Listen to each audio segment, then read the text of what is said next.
Мин Самрух ел премиясының ел директоры номинациясының жеңушісі.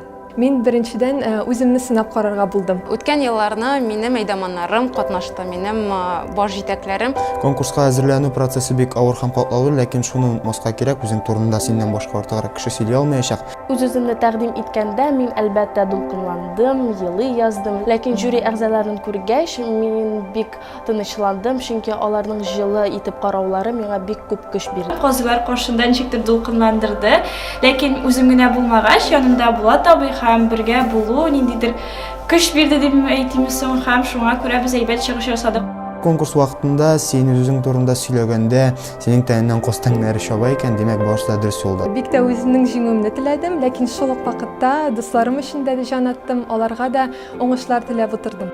Иң мөһиме ул ихласлык.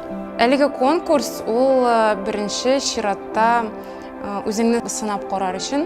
Бер нәрсәдән дә курыкмаска, син әлеге бәйгедә, әлеге конкурста катнашасың үзеңнең дусларың белән. Дусларыңа каршы түгел, дусларың белән. Без хәзердә дуслар. Үземнең җиңгәнемне белгәчтен, башта берничә секунд ышанмадым. Аяклар калтырый, тавыш калтырый.